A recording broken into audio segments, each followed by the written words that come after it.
Les algorithmes d'apprentissage, en particulier les algorithmes de deep learning, ou apprentissage profond en français, on peut les imaginer comme des algorithmes paresseux et inefficaces, dans le sens qu'ils ont besoin d'énormément de données et de beaucoup de ressources de calcul pour finalement faire une ou plusieurs tâches très précises.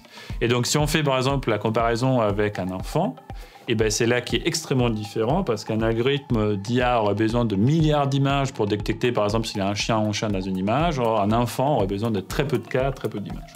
Donc c'est pour ça que c'est des algorithmes paresseux et inefficaces. En imagerie médicale, nous avons le problème d'avoir peu de données. Peu de données, ça veut dire peu d'images, mais aussi peu d'annotations, peu de métadata. Ici à Télécom Paris, dans notre équipe, on développe des algorithmes qui sont donc robustes et efficaces et qui donc peuvent fonctionner correctement avec une bonne performance, avec finalement peu de données et surtout peu de ressources de calcul, qui est extrêmement important parce qu'on travaille souvent avec des hôpitaux.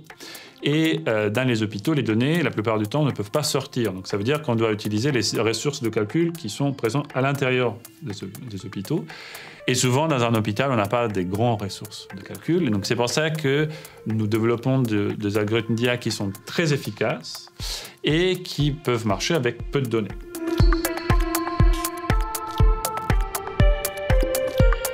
Il y a deux facteurs extrêmement importants quand on parle des données, c'est la diversité, c'est-à-dire qu'un algorithme d'IA, notamment d'apprentissage, doit avoir la même performance pour n'importe quel être humain, je dirais, et n'importe quelle personne dans n'importe quel pays.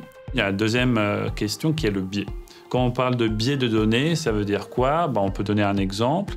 Un algorithme qui a été appris sur un jeu de données, ou par exemple pour détecter une pathologie comme la tumeur, et où on a surtout des hommes qui présentent une tumeur et très peu de femmes avec une tumeur, l'algorithme d'IA pourrait faire une conclusion finalement très, très bête, qui serait celle de dire que quand j'ai un homme, l'homme a forcément une tumeur, et quand on a une femme, la femme n'a pas de tumeur.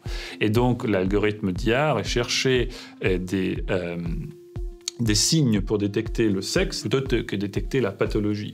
Un autre type de biais de données très important, c'est aussi ce qu'on appelle l'effet site, qui est aussi lié à la diversité, c'est-à-dire si on a un jeu de données qu'on utilise pendant l'apprentissage d'un algorithme d'IA, et finalement ce jeu de données a été acquis seulement dans un hôpital avec un protocole très précis, et bien ce qu'on ne voudrait pas avoir, c'est que l'algorithme finalement a une performance différente quand on va tester l'algorithme sur des sujets où l'image a été acquise avec un protocole différent qui vient d'un hôpital différent.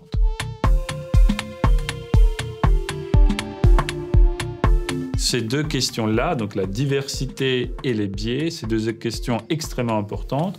Et à Télécom Paris, donc dans l'équipe Images dont nous faisons partie, nous essayons de développer des méthodes d'IA et d'apprentissage qui soient efficaces et robustes, et qui puissent marcher sur, je dirais, la plus grande variété de données pour une grande diversité de personnes, donc qui vient tout type de personnes d'hôpital.